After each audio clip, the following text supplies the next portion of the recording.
She was the hard-partying, highly paid queen of the Ladettes, blazing a trail for rebellious women across the country. As the host of Radio 1's breakfast show, Zoe Ball's life was an endless parade of booze, showbiz bashes, sleepless nights and early starts. And the reformed wild child couldn't get enough of it. "I loved it at first. Hanging out with people who partied every day, woke at 5 p.m., had a few shots of vodka and a bag of chips, then went clubbing again," she once told Grazia magazine.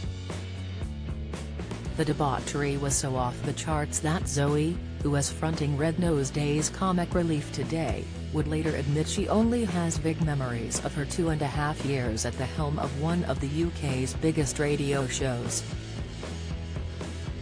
"It was quite a time. It was the 90s.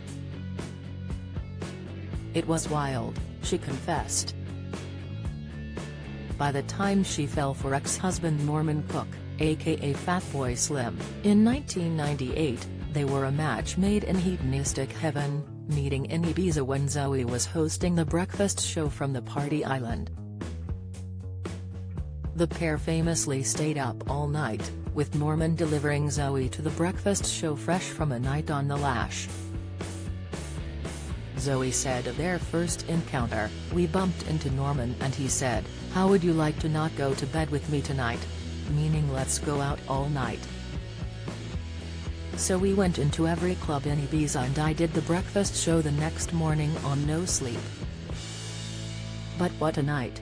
Zoe admitted she was so high while she was hosting the live broadcast from the island that she had trouble speaking.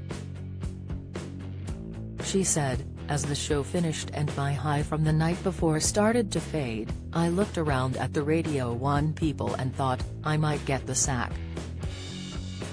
And Zoe also admitted that BBC bosses were growing increasingly concerned for her mental health. She said, "I remember turning up one day looking at the clock and trying to say it's 7:10, and all the words came out in the wrong order. So something had to give. I know the bosses were a bit concerned about my health, and my mental health." And just a month after her 1999 wedding to Norman, Zoe floored fans by announcing her plans to quit Radio 1 the following year, insisting there is such a thing as too much fun. The couple's son Woody was born in December 2000, but Zoe has admitted that parenthood did little to tame their wild ways. The final straw came following a New Year's Eve party in 2009. She told Grazia magazine, "I sat sobbing, knowing if I didn't stop it'd end up in a mental home.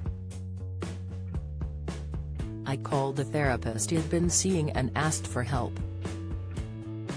That January she quit drinking after several failed attempts at moderation. "I was a binger.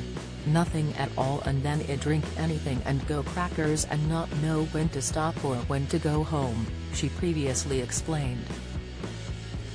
"I found an amazing therapist who helped me to stop drinking and Norm followed a few months later. It was hard, very hard, and even now when I'm on holiday and I see a waiter pass by with a tray of margaritas, it almost kills me." Norman checked himself into rehab. Soon afterwards, Zoe was relieved to fall pregnant with Nellie, whom she calls her little gift of sobriety after years of failing to conceive. The couple talked of new fitness regimes and feeling healthy, happy and, at last, settled.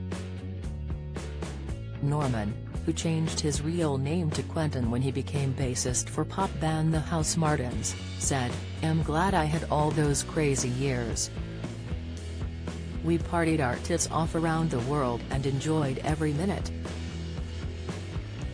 When me and Zoe quit drinking it was on the grounds that we'd done absolutely everything crazy and got it all out of our system.